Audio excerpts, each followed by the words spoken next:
Mula sa kanyang pinakamaagang alaala, lagi nang nasa ampunan si Rolando kasama ang kanyang nakababatang kapatid na si Helen.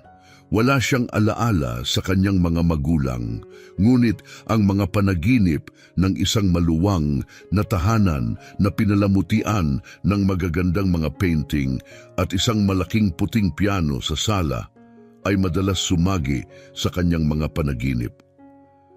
Tuwing ibinabahagi ni Rolando ang mga bisyong ito sa mga tagapag-alaga, tinatanggihan nila ito bilang mga pantasya lamang. Hindi posible na nakatira ka sa ganoong marangyang tahanan. Mga panaginip lang yan, ang sabi nila sa kanya. Ang mga ulila na katulad mo ay hindi nagmula sa malalaking estado. Ang mga mayayamang bata ay masyadong maalagaan para mapunta dito nang walang proteksyon. Sa kabila ng kanilang pagdududa, nanatili sa isipan ni Rolando ang imahe ng marangyang bahay na iyon. Isa sa natatanging katangian tungkol sa kanya ay ang kanyang paghawak sa isang itim na kaso ng biolin ng siya at ang kanyang kapatid ay unang dumating sa ampunan. Mahigpit niya itong hinawakan na parabang natatakot siyang mawala ang huling koneksyon sa kanyang dating buhay. Ang biolin at ang kaso nito ay hindi kapansin-pansin at sa kabila ng kanilang pagsisikap, walang nakitang pahiwatig ang mga tauhan na makakatulong para matunton ang kanilang mga magulang. Nang dalhin sina Rolando at Helen, sila ay marumi at puno ng gasgas na nagpapahiwatig na sila ay dumaan sa malaking kahirapan. Noong una, si Rolando na 6 na taong gulang lamang noon ay labis na takot na siya'y nanatili sa kanyang kwarto, halos hindi nakikipag-usap kaninuman.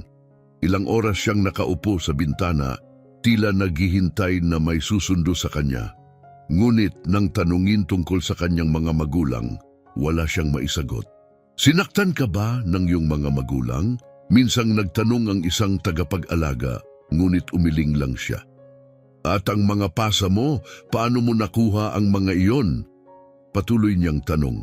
Tahimik lang na umiling si Rolando na nag-iwan ng kawalan ng katiyakan kung talagang hindi niya naaalala o pinili lang niyang hindi magsalita. Mahirap makuha ang anumang impormasyon mula sa kanya. Ang kanyang kapatid na si Helen na 4 na taon lamang ay kadalasang natutulog at kumakapit sa kanyang kapatid kapag gising. Inaalagaan ni Rolando ang kanyang kapatid.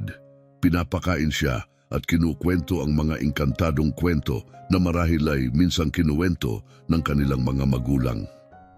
Lumipas ang mga buwan na walang senyales na babalik ang kanilang mga magulang para sa kanila.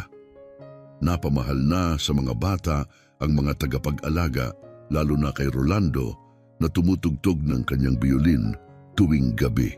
Ang kanyang husay ay nakakamangha para sa isang bata na tumutugtog ng mga nakakadurog pusong himig na nagpapaluha sa mga tagapag-alaga. Sino ang nagturo sa iyo magbiolin? Minsang nagtanong ang kanyang minamahal na tagapag-alaga na si Melinda. Hindi ko maalala. Ang simple niyang sagot. Walang natatandaan si Rolando tungkol sa kanyang buhay bago ang ampunan. Ang trauma mula sa kanyang naunang mga karanasan ay tila humarang sa anumang alaala ng kanyang nakaraan, ngunit ang pagtugtog ng biolin ay nagdudulot sa kanya ng ginhawa at pakiramdam ng seguridad sa gitna ng kawalan ng katiyakan ng kanyang kasalukuyang buhay.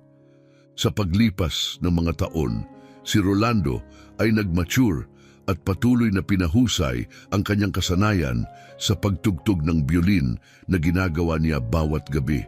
Unti-unti silang nakasanayan ni Helen ang buhay sa ampunan, bagamat hindi ito walang hamon.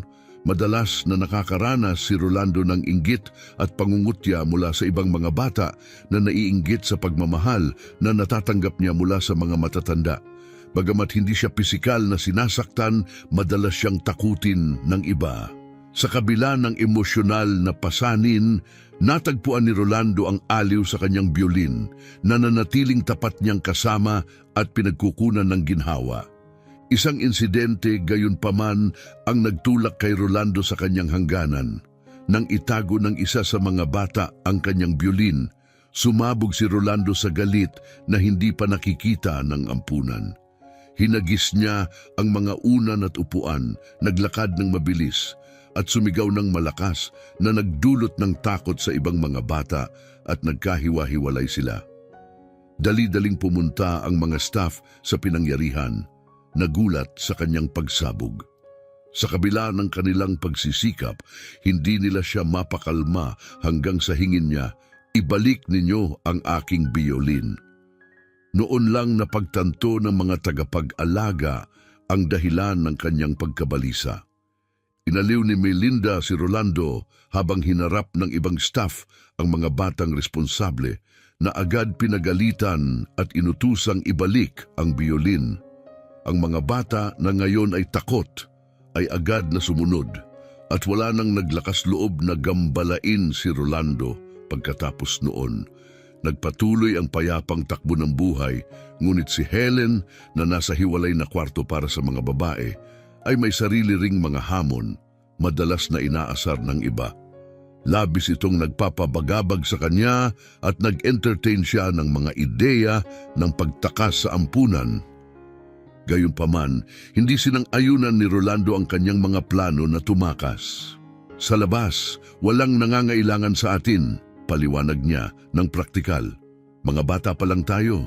Hintayin mo hanggang ako'y 18 na, makakapagtrabaho na ako at makakapamuhay ng malaya at saka kita isasama. Biglang napaluha si Helen, dismayado sa mahabang paghihintay na naghihintay. Pero 8 taon pa yan, hindi ko kaya maghintay ng ganoon katagal. Pinatahan siya ni Rolando, hinahaplos ang kanyang buhok ng dahan-dahan.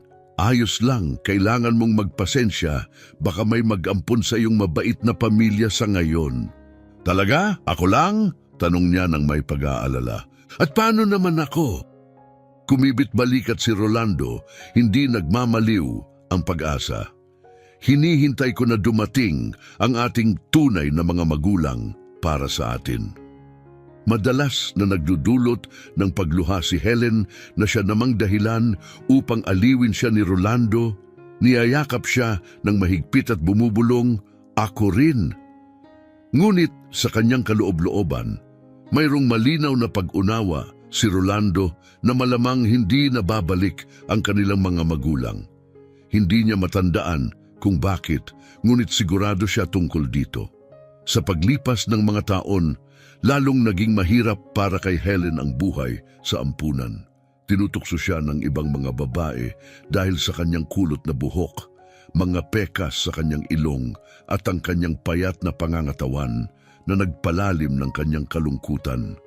Madalas siyang umatras sa mga nakatagong sulok upang mapag-isa humahanap ng aliw sa kanyang minamahal na plush na kuneho o naglilibang sa pagbabasa ng mga makukulay na pula na libro. Isang malamig na umaga, habang natutulog si Helen, higit pang pinatindi ng kanyang mga nang-aapi ang kanilang kalupitan. Binuksan nila ang bintana, hinablot ang kumot mula sa kanya at itinali siya sa kama gamit ang mga lubid na gawa sa lumang kumot. Nagising si Helen dahil sa kagat ng lamig at hindi makakilos, desperadong nakikipagbuno sa mahigpit na itinaling lubid. Ang pagsubok na ito ay nagresulta sa kanyang pagkakasakit ng matinding sipon na sa huli ay naging pulmonya dahil sa kapabayaan at sa kanyang mahinang kondisyon mula sa patuloy na stress. Sa simula, pinagbukod lamang siya ng mga tagapag-alaga at binigyan ng mainit na inumin at herbal na remedyo na minamaliit ang kalubhaan ng kanyang kondisyon. Si Melinda, na napansin ang lumalalang kalusugan ni Helen, ay nagpumilit na kailangan ng medikal na interbensyon. Sa wakas ay tinawag ang isang doktor at nasuri si Helen na may malalang pulmonya na nangangailangan ng agarang at mahal na paggamot. Nang malaman ni Rolando ang kalagayan ng kanyang kapatid, labis siyang natakot at naramdaman ang kawalan ng magagawa. Takot sa posibilidad na mawala ang tanging minamahal niyang kapamilya. Sa kanyang pagkadesperado, bumaling si Rolando sa kanyang biolin. Hinahanap ang ginhawa sa pamilyar nitong yakap. Habang siya ay tumutugtog, may pumasok na inspirasyon sa kanya. Agad niyang nilapitan si Melinda na may plano. Matamang nakinig si Melinda at maingat na pinag-isipan ang kanyang mungkahi. Oo, sa tingin ko ay maayos natin iyan, bulong niya. Ngunit sigurado ka ba na magiging epektibo ito at handa ka bang mag-isip? Maraming tao ang masasangkot. Tumango si Rolando ng taus-puso, matibay ang kanyang desisyon. Susubukan ko at iyon ay mas mabuti kaysa sa walang gawin, ang sabi niya. Buong puso siyang sinuportahan ni Melinda na nangakong agad na pag-uusapan ang bagay na ito sa direktor ng ampunan. Bagamat nag-aatubili sa simula, kalaunan ay nakumbinsi ng mahinahon, ngunit makapangyarihang argumento ni Melinda ang direktor. Sige, pumayag siya. Papayagan ko, ngunit kung ikaw ang lubos na mananagot para sa bata. Tiniyak ni Melinda na kanyang aasikasuhin ito. Sa madaling araw, handa na sila ni Rolando sa pintuan ng ampunan, bihis na bihis para umalis. Nakasuot si Rolando ng kanyang pinakamagandang puting kamiseta na may kasamang itim na pantalon at suspender. Mahigpit na hawak ang kaso na naglalaman ng kanyang minamahal na biolin. Handa ka na ba? Tanong ni Melinda, inaayos ang kanyang sombrero saan si Rolando ay tiwalang tumango. Lumabas sila at nagtungo sa istasyon.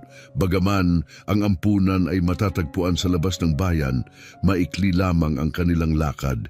Upang palipasin ang oras, nagpalitan sila ng mga bugtong at ibinahagi ni Melinda ang mga kwento mula sa kanyang kabataan sa ampunan. Isang pagbubunyag na ikinagulat ni Rolando na hindi niya alam na may katulad silang nakaraan. Nakakapanghinayang na hindi ako ipinanganak ng mas maaga, sabi ni Rolando. Sana inampun kita. Nakangiti si Melinda na antig sa kanyang sinabi. Masaya akong maging anak mo, Rolando, ngunit sa kasamaang palad, hindi iyon posible. Malalim na buntong hininga ni Rolando. Mukhang ang mga mabubuting kaluluwa ay madalas na dumaranas ng pinakamahirap na buhay, sabi niya ng may pag-iisip at sumang-ayon si Melinda sa pamamagitan ng pagtango. Pagdating sa istasyon, binili ni Melinda ang kanilang mga tiket sa tren. Sa buong biyahe, kinakabahan si Rolando na nakatingin sa bintana, mahigpit na hawak ang kanyang kaso ng biolin tulad ng ginawa niya noong bata pa. Pagdating sa pangunahing istasyon ng lungsod, nagtungo sila sa sentral na plaza kung saan sinimulan ni Rolando na tumugtog ng kanyang biolin. Naglibot si Melinda sa malapit na may hawak na sombrero. Nangongolekta ng mga donasyon habang tumitigil ang mga nagdaraan upang makinig sa nakakagalaw na musika ng bata. Dahan-dahang napuno ang sombrero ng mga kontribusyon. Pagkatapos ng halos 2 oras at isang maikling pahinga, malinaw na pagod at gutom si Rolando.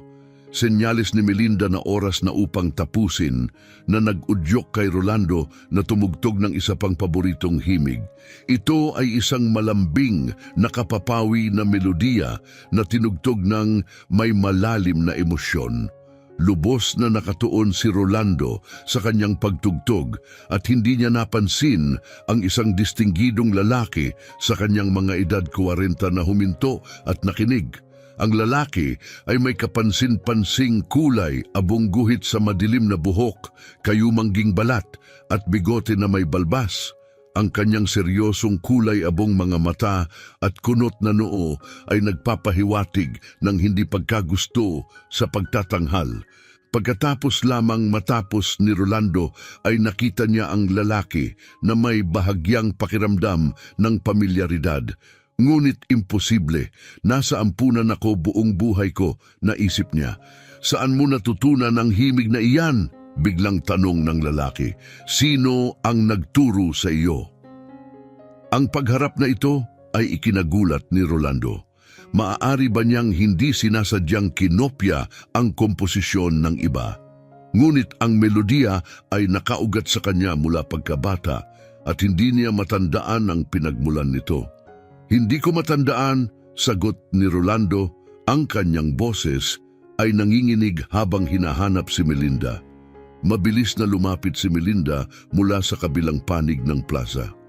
Paumanhin, ngunit wala kayong karapatan na kausapin ang aking alaga sa ganitong paraan, deklara niya, hinihingal ngunit resolusyon. Alaga? Ang ulit ng lalaki nagtataka habang tumitingin sa pagitan ni Melinda at ng sombrero na puno ng pera. Ang batang ito, ako ay mula sa ampunan, pagputol ni Rolando. Umiling ang lalaki maliwanag na nababagabag. Ngunit ikaw, kamukha mo... Hindi niya natapos, dinadaig ng emosyon. Kamukha ng sino? Giit ni Rolando. Ngunit nanatiling tahimik ang lalaki. Mabilis na inakay ni Melinda si Rolando patungo sa mga counter ng tiket sa kabila ng kanyang pagtutol. Ngunit Melinda, baka alam ng lalaking ito. Ang aking mga magulang, idinagdag ni Rolando, kumbinsido na kamukha niya ang isang mahalaga sa lalaki. Matatag na iginiit ni Melinda. Hindi Rolando, mukhang kahina-hinala ang lalaking ito. Narinig mo ba kung paano kanya kinumpronta tungkol sa isang kanta? Maaaring siya ay naguguluhan. Hindi natin maaaring pagkatiwalaan ng mga estranghero. Nandito ako upang protektahan ka. Pagkakita sa available na ticket booth, mabilis na hinila ni Melinda si Rolando papunta dito. Pagkatapos makuha ang 2 round trip na ticket, inakay niya ito patungo sa platform ng tren. Sa kanilang ginhawa, natuklasan nilang aalis na ang kanilang tren sa loob lamang ng 5 minuto. Agad silang sumakay ni Rolando sa tren at sumara ang mga pinto sa likuran nila. Mahigpit ang hawak ni Rolando sa kaso ng kanyang biolin. Samantalang si Melinda naman ay mahigpit na hawak ang bag na naglalaman ng mga pondo na kanilang nalikom. Tahimik na nagagalak na sapat na ang kanilang pera para sa gamot ng kanyang kapatid. Si Rolando, gayunpaman, ay abala sa pag-iisip tungkol sa lalaking nakita niya sa plaza ng istasyon. Kumbinsido na nakita na niya ito dati, ngunit huli na ngayon para kumpirmahin. Samantala, mabilis na gumaling si Helen at sa loob ng 1 linggo siya ay bumalik na sa ampunan. Nalaman na ang mga batang babae na kasama niya sa kwarto ay nang-aapi sa kanya na nagtulak sa mga staff na ilipat siya sa ibang kwarto sa ibang palapag. Doon, mabilis siyang nakipagkaibigan sa isang mapagpakumbabang ngunit masiglang batang babae na nagngangalang Ruby. Tuwang-tuwa si Rolando nang malaman ang bagong pagkakaibigan ng kanyang kapatid. Gayunpaman, nanatili sa isipan niya ang misteryosong lalaking may maitim na buhok na nakita niya sa istasyon ng tren. Napakiramdam niya ay nagbago na ng tuluyan ang kanyang buhay. Pinanghinayangan niya ang pagkakataong malaman ang katotohanan tungkol sa kanyang mga magulang at kanyang maagang buhay, bagaman malapit na niyang matuklasan na walang dahilan para mag-alala. Isang araw pagkatapos ng tanghalian, habang nagpapahinga ang lahat, kumatok si Melinda sa pinto ni Rolando.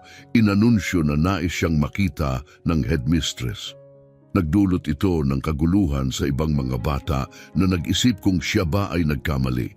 Talaga? Sambit ng isang bata habang agad naman siyang ipinagtanggol ng isa pa. Nagbibiro, santo siya. Marahil gusto lang siyang patugtugin ng biolin na nagdulot ng tawanan at mapaglarong tuksuhan tungkol sa pag-alala sa kanyang instrumento.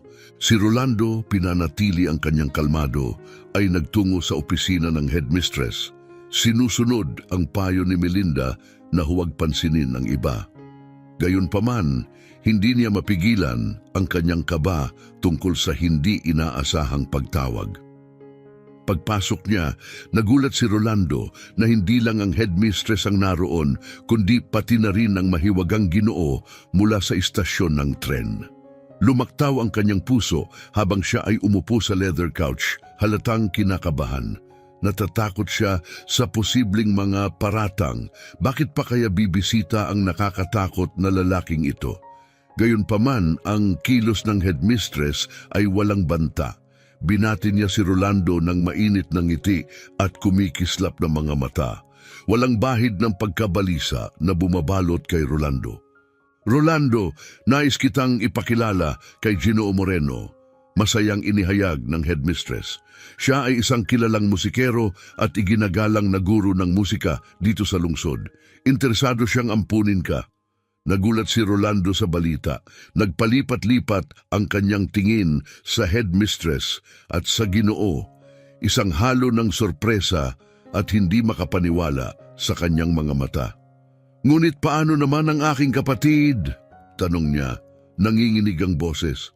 "Nangako ako sa aking sarili na hindi ko siya iiwan dito mag-isa." Ngumiti ng nakakapanatag ang headmistress. "Walang dapat ipag-alala.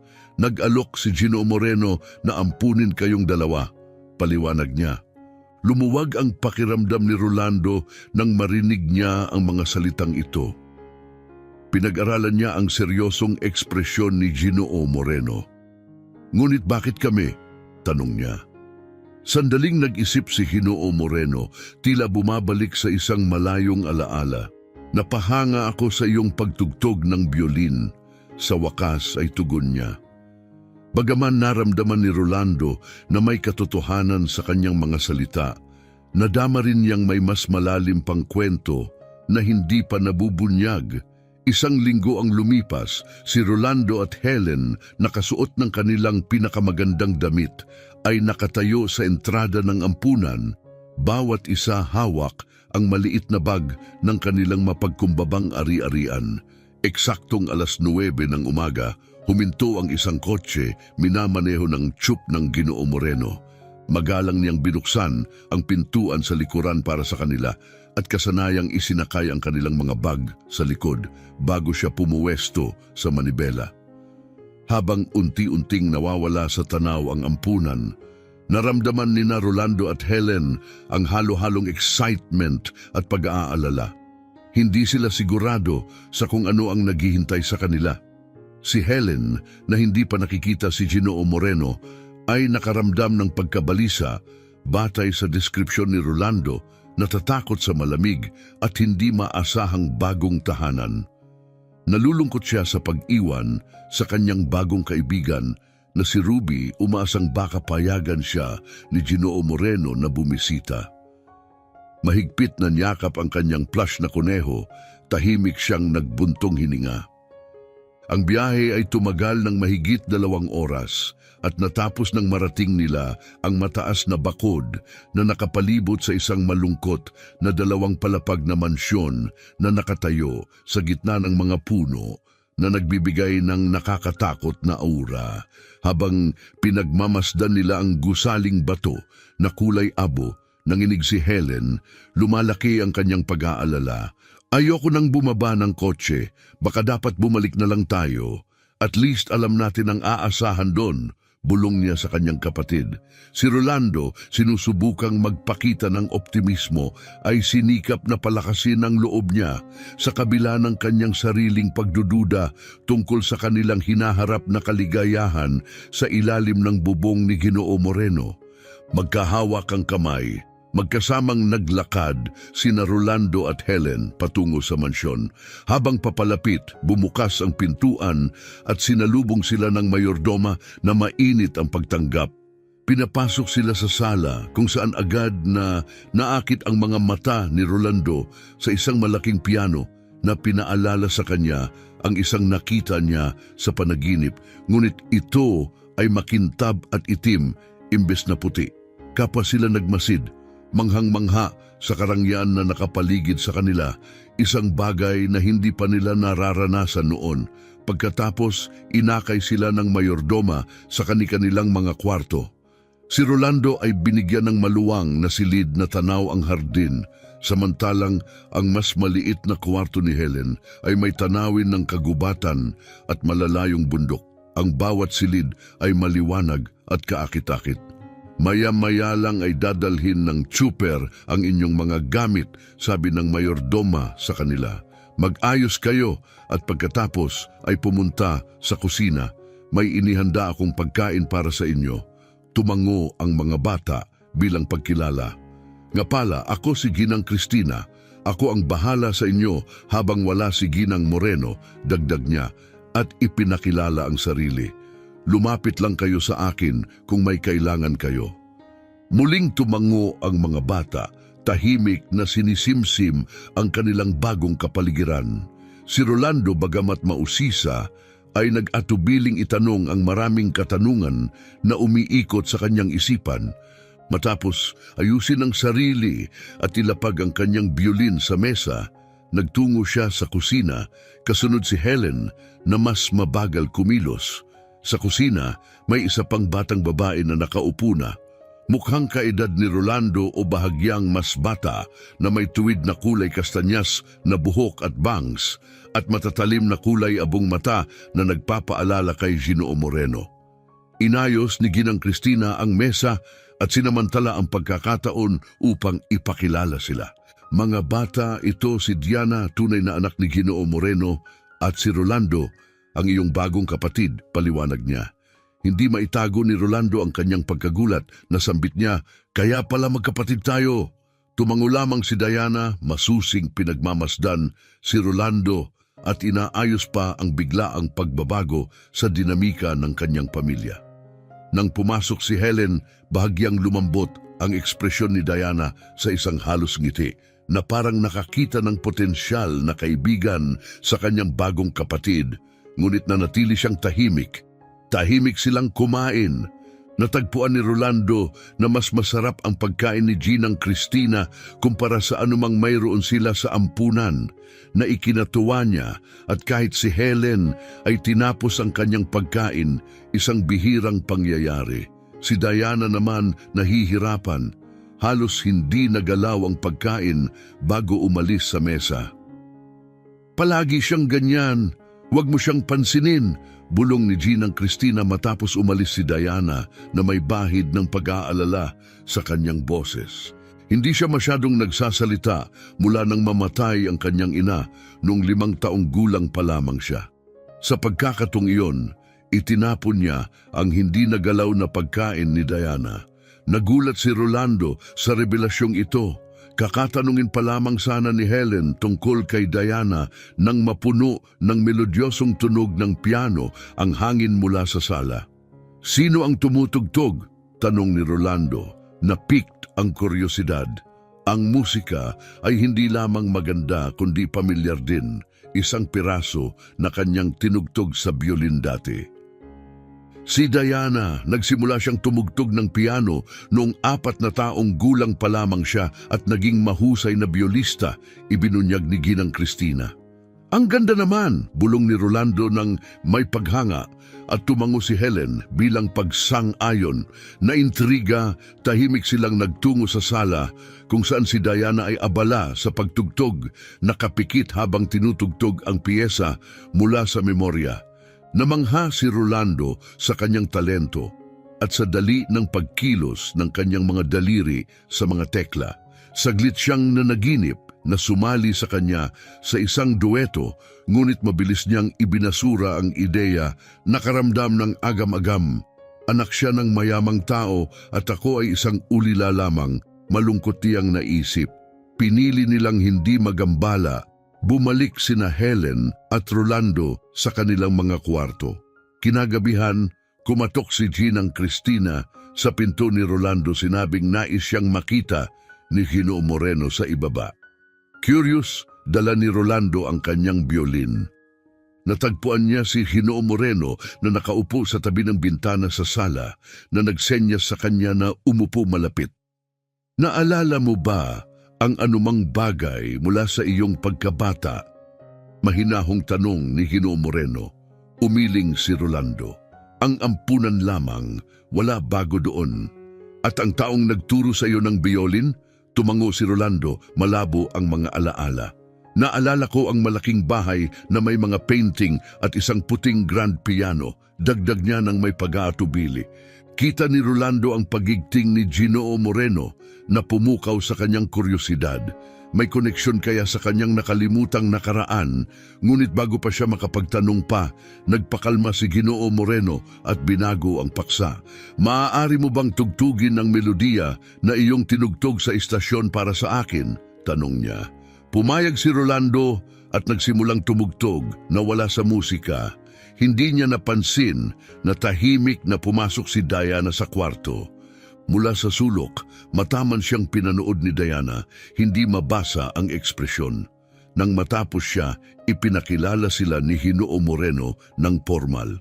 Diana, halika at kilalanin ang iyong bagong kapatid, sabi niya. Lumapit si Diana ng tahimik at tumango bilang pagkilala. Gusto kong magsimula kayong mag-ensayo para sa darating na talent contest ngayong Tagsibol. Naniniwala ako na maaari kayong manalo. Inihayag ni Ginoo Moreno. Ang naunang pangarap ni Rolando ay biglang naging realidad habang sila ni Diana ay nagsimulang mag-ensayo araw-araw. Pinangasiwaan ni Ginoo Moreno ang kanilang mga sesyon. Karamihan ay nanonood lamang sa katahimikan at paminsan-minsang nagbibigay ng puna. Mukhang natutuwa siya sa pag-unlad ng kanilang dueto. Pagkatapos ng ensayo, mag-isa siyang bumabalik sa kanyang kwarto o sa hardin. Iniwan si Rolando na nagnanais ng mas maraming pakikipag-ugnayan. Minsan ay nagtataka siya kung nagsasalita ba talaga si Diana. Bagaman may mga sandali siyang narinig itong tahimik na nakikipag-usap kay Ginang Cristina. Ang ilang sulyap sa kanyang boses ay nagbigay ng pag-asa kay Rolando na balang araw. Maaari silang tunay na magkaugnay bilang magkapatid at kaibigan. Si Helen ay madalas makaramdam ng pag-iisa sa malaking bahay ni Ginoo Moreno at nagnanais ng kasama. Madalas niyang tinatanong kung nakipagkaibigan na ba si Rolando kay Diana. Ngunit sa bawat pagkakataon, umiiling lang si Rolando, senyales na walang pag-unlad. Isang maaraw na hapon, naglalakad si Rolando sa hardin nang makita niya si Diana sa tabi ng maliit na pond, nagpapakain sa mga matabang carp. "Hello," bati niya habang lumalapit kay Diana. Nagulat si Diana, saglit na tumingin, ngunit saka tahimik na tumango. "Pinapakain mo ba sila araw-araw?" tanong ni Rolando, mausisa tungkol sa kanyang gawain. Muling tumango si Diana, kinumpirma ang hinala niya. "Ang cute nila," sabi ni Rolando, yumuko sa tabi niya. "Ito ang paborito ko," biglang sabi ni Diana, itinuro ang pinakamalaking carp. "Pangalan niya ay Ginoo M," ngumiti si Rolando. "Hello, Ginoo Amato," biro niya na nakapagpangiti kay Diana ng saglit. "May mga pangalan din ba ang iba?" tanong niya. Sinimulang pangalanan ni Diana ang bawat isda na ikinahanga ni Rolando sa kanyang detalyadong alaala. "Wow, paano mo hindi sila napagkakamali?" bulalas niya. Basta isinukli ni Diana ang ngiti, mas matagal ngayon. Nagpalipas sila ng hapon sa tabi ng pond. Sa huli ay naglaro ng mga laro tulad ng bato-bato-pik, mga palaisipan at taguan. Naisip ni Rolando na anyayahan si Helen na sumali sa kanila. Ngunit nag-atubili siya, nag-aalala na baka umurong si Diana kapag napuno. Napagpasyahan niyang hayaang masanay muna si Diana sa kanya bago ipakilala ang kanyang kapatid. Kinabukasan, labis na nasiyahan ang bagong magkaibigan sa kanilang oras na magkasama, kaya't kahit si Ginang Cristina ay nahihirapan silang tawagin para sa tanghalian. Habang lumilipas ang mga linggo patungo sa mga buwan, unti-unting nasanay ang mga bata sa kanilang buhay sa bahay ni Ginoo Moreno. Naglaro sila, nasiyahan sa mga masarap na pagkain na inihanda ni Cristina, at sa mga gabi nag-ensayo sina Rolando at Diana ng kanilang musika sa ilalim ng mapanuring mata ni Ginoo Moreno. Nang sa wakas dumating ang araw ng paligsahan, kapwa sila sinaklot ng kaba habang naglalakbay patungo sa lungsod. Nanginginig ang tuhod ni Rolando at naririnig niya ang mabilis na pagtibok ng puso ni Diana. Pagdating sa malaking lugar sa gitna ng lungsod, dinaanan ni Ginoo Moreno ang maingay na karamihan. Inakay sila sa pasukan ng mga artista at dumaan sa iba't ibang koridor patungo sa isang maliit na lobby kung saan naghihintay ang iba pang mga bata na magara ang bihis para sa kanilang turno. Napansin ni Rolando ang ilang kaso ng biolin. Mahigpit ang hawak sa kanyang sarili hanggang sa mapaputi ang kanyang mga daliri.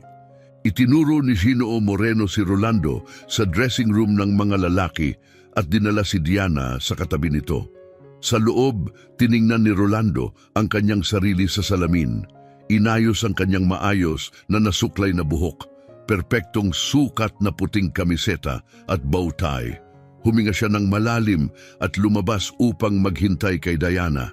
Nang sa wakas lumabas si Diana, natigilan si Rolando sa kanyang nakakamanghang pagbabago. Nakasuot siya ng kumikinang na puting pilak na damit na kumikislap sa liwanag at ang kanyang buhok ay maayos na estilong may star-shaped na clip. Sandali siyang nawalan ng masabi na mangha sa kung paano sila dinala ng araw na iyon dito, handa nang ipakita ang kanilang mga talento ng magkasama. Mahinang bumulong si Rolando, ang ganda-ganda mo, na nagpapangit ng pisngi ni Diana sa isang mahining kulay rosas.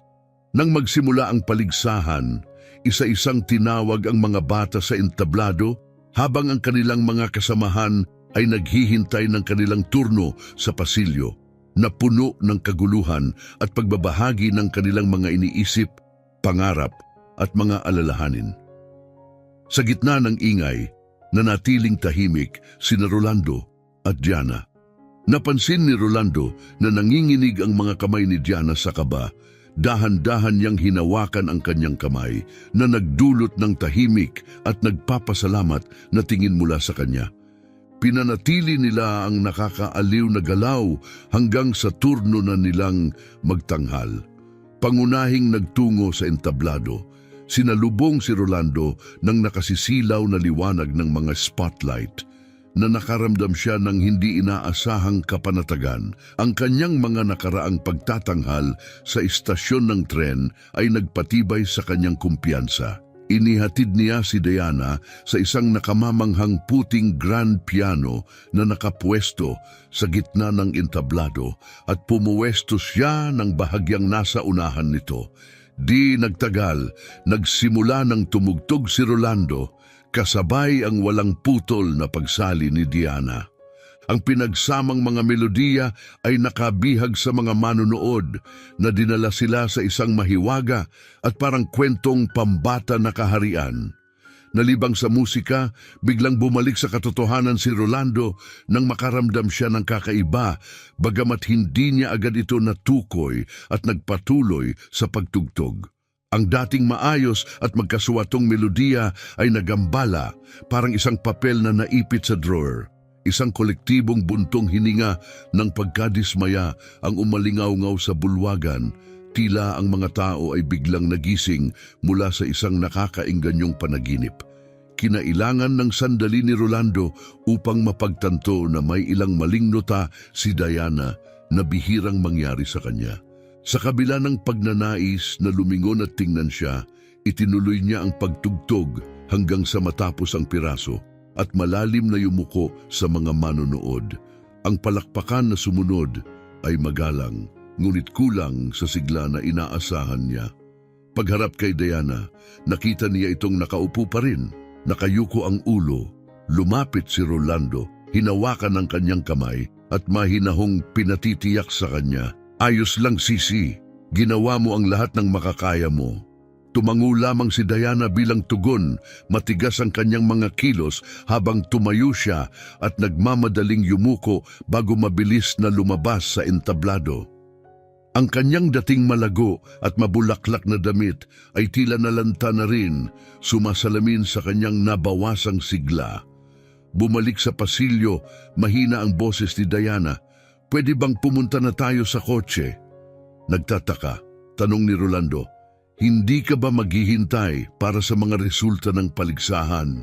Itinango lang ni Diana ang kanyang ulo na nag-udyok kay Rolando na hawakan ang kanyang kamay habang sila ay nagtungo patungo sa labasan. Naroon na si Ginoo Moreno naghihintay sa kanila. Tumindi ang kanyang titig habang papalapit ang mga bata. Napansin ni Rolando na bumagsak ang mga balikat ni Diana sa pag-asang hindi magugustuhan ng kanyang ama ang nangyari at nakaramdam siya ng pagka-protective. Anong nangyari, Diana? Mataray na tanong ni Ginoo Moreno pagkaupo nila sa kotse. Nanatiling tahimik si Diana kaya't sumabat si Rolando.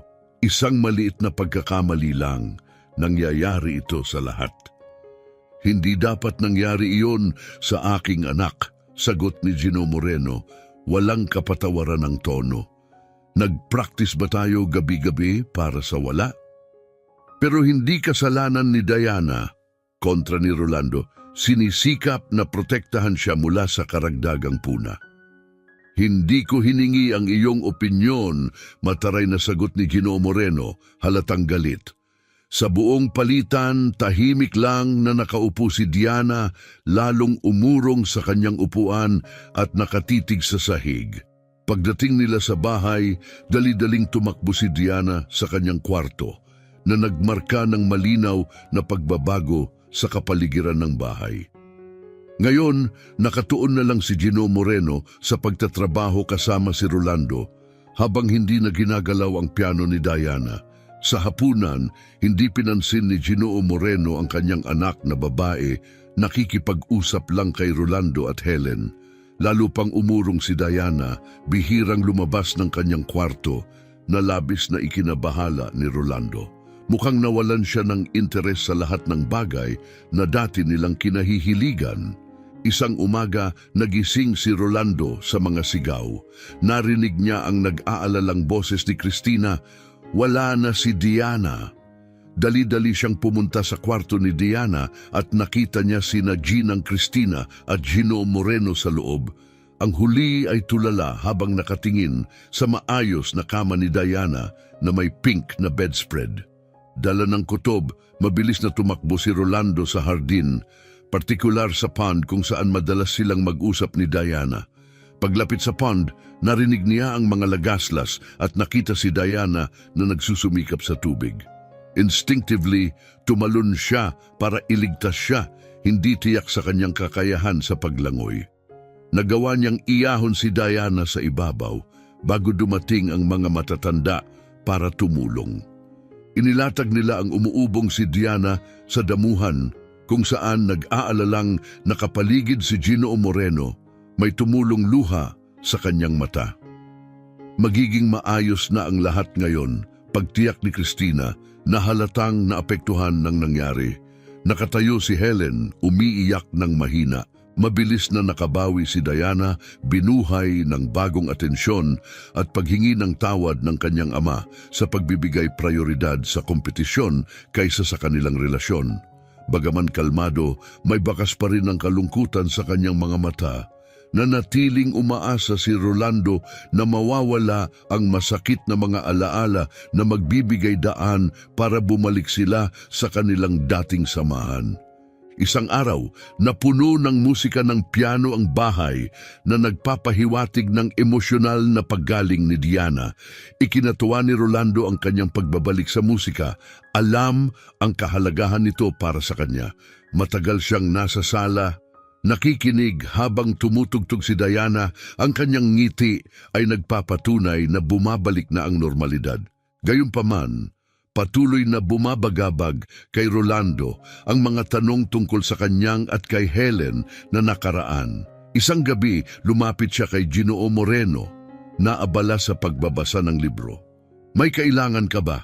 Tanong ng kanyang ampon na ama, tumingala.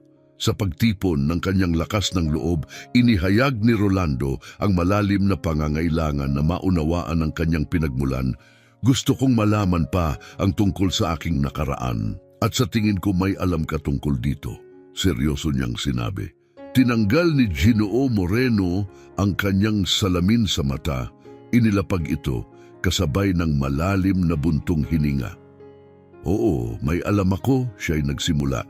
Tumigil na parang tinatantya ang epekto ng kanyang mga salita. Ngunit hindi ako sigurado kung handa ka nang marinig ito. Si Rolando, sabik at balisa, ay umupo malapit sa kanyang ampon na ama. Handa ako, kailangan kong malaman ang katotohanan tungkol sa akin at kay Helen. Pakiusap, sabihin mo sa akin, mapusok niyang hiniling. Itinabi ni Ginoo Moreno ang kanyang libro, hinarap si Rolando, seryoso ang ekspresyon. Sige, ibabahagi ko ang lahat ng aking nalalaman. Ang iyong ina ay dating estudyante ko, isiniwalat niya. Talaga? Gulat na sambit ni Rolando. Tumango ng dahan-dahan si Ginoo Moreno, ang kanyang mga matay puno ng nostalgia. Oh, nung mga 30 ako. Ilang taon na akong nagtuturo ng musika nang una kong makilala si Carmen, ang iyong ina. Agad niya akong nabighani. Siya ay lubos na kaakit-akit, na humuhuli sa pansin ng marami sa kanyang mahabang pulang buhok at kapansin-pansing mga mata na asul, ang mga matang katulad ng sa iyo. Ngunit itinago ko ang aking damdamin dahil hindi tama na ipahayag ito. Patuloy niya, may bahid ng lungkot sa kanyang tinig. Si Carmen ay natututo ng biolin at talagang mahusay.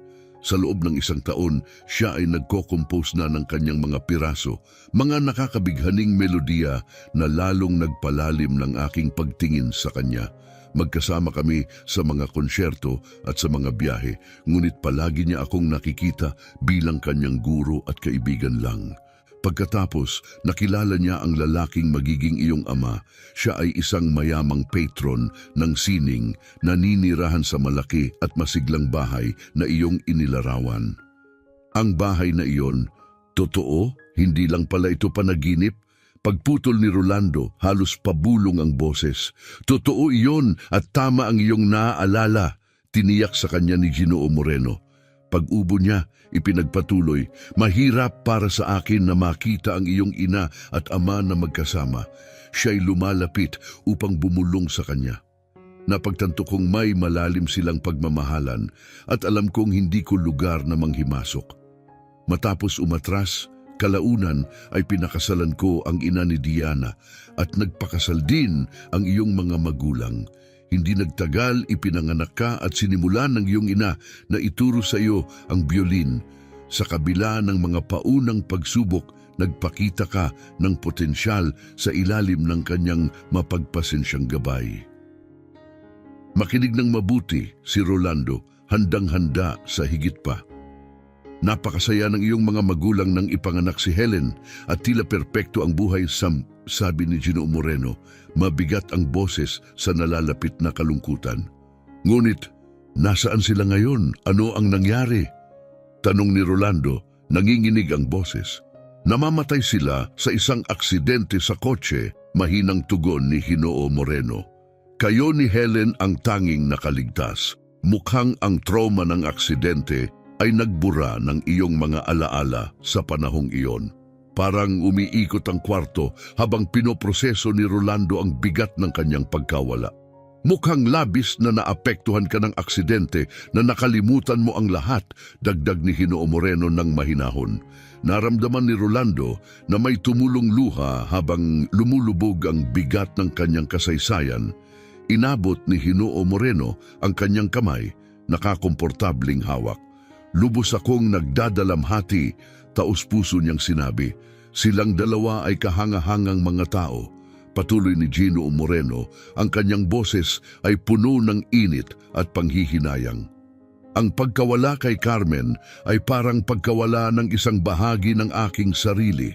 Nang malaman kong nawawala ka at walang ibang kamag-anak na mag-aangkin sa iyo, alam kong kailangan kitang hanapin. Masinsinang nakikinig si Rolando habang ikinukwento ng kanyang ampon na ama ang mapalad na sandali sa istasyon ng tren. Agad kong nakilala ang melodiya, iyong kinumpose ng iyong ina noong nanliligaw pa ang iyong ama. Paborito iyon niya, ibinahagi ni Ginoo Moreno. Labis na nadala ng emosyon, umiyak si Rolando at sa pagkakataong ito, niyakap siya ni Ginoo Moreno ng may pagmamahal ng isang ama. Noong una, hindi ko napagtanto kung sino ka. Ilang taon na ang lumipas at ikaw ay lumaki na. Naisip ko na baka nakuha mo ang melodiya mula sa aking estudyante. Ngunit sa kalaunan, nagtugma ang mga tuldok at naunawaan kong ikaw ang anak niya. Kinupkop kita, nag-aatubiling ibunyag ang lahat ng sabay-sabay, natatakot na baka muling matrauma ka pagkatapos ng lahat ng iyong pinagdaanan. Nakaintindi ng may gulang, tumango si Rolando. Lahat ay may kani-kanyang panahon, mahina niyang sabi. Sa mga gabing sumunod, madalas siyang gising, iniisip ang kanyang mga magulang ng buong detalye dahil nais niyang makita ang kanilang mga mukha. Hiniling niya kay Ginoo Moreno kung mayroon siyang larawan. Nangako ang kanyang ampon na ama na maghahanap ng isa. Nang gabing iyon, iniabot ni Ginoo Moreno kay Rolando ang isang maliit na larawan na nagpapakita ng isang babaeng may kinang sa suot na pulang damit panggabi at isang binatang may kulot na buhok na kamukhang kamukha ni Rolando. Itinago niya ang larawan na balak niyang ibahagi kay Helen paglaki nito. Pagkatapos ng kanilang masidhing usapan, kapansin-pansin na naging mas mainit ang kapaligiran sa mansyon. Ang mga gabi ay puno ng ngayon ng mga pagtitipon ng pamilya kung saan sila ay naglalaro ng board games, crossword puzzles at nagbabasa ng malakas. Madalas, pinapahangan nina Rolando at Diana ang lahat sa kanilang biglaang mga konsyerto na nagdudulot ng masigabong palakpakan mula kay Ginoo Moreno, Helen at Martir. Hinihikayat ni Ginoo Moreno sina Rolando at Diana na ituloy ang formal na edukasyon sa musika, kinikilala ang kanilang likas na talento. Puno ng pag-asa at sigla, nag-enroll ang dalawa sa Music Academy sa edad na 16 kung saan madalas silang napagkakamalang magkapatid. Ngunit habang sila'y lumalaki, lalong lumalim ang kanilang relasyon. Palaging protective si Rolando kay Diana, na siya namang sumusuporta sa kanya sa akademiko, lalo na sa mga asignaturang nahihirapan siya. Lalo pang lumakas ang kanilang hilig sa musika. Pagka-graduate, agad silang na-recruit sa Academy Orchestra, naging pinakabatang mga miyembro nito. Hindi nagtagal, nag-propose si Rolando at sila ay ikinasal kung saan kumikinang si Diana bilang isang radyanteng bride. Ang kanilang buhay mag-asawa ay maayos, pinayaman ng mga paglilibot at patuloy na samahan. 2 taon sa kanilang kasal, inanunsyo ni Diana ang kanyang pagbubuntis. Sila ay biniyayaan ng isang anak na lalaki. Pinangalanan siyang Rolando pagkatapos ng kanyang ama na malaki ang pagkakahawig sa kanyang lolo. Ang mahahabang, payat na mga daliri ng bata ay nagpapahiwatig ng kanyang hinaharap bilang musikero. Kung nagustuhan mo ang paglalakbay na ito sa pamamagitan ng musika, pag-ibig at pamilya, suportahan ang video na ito sa pamamagitan ng pag-like at pag-iwan ng komento. Mahalaga sa amin ang iyong pakikilahok. Salamat sa panonood.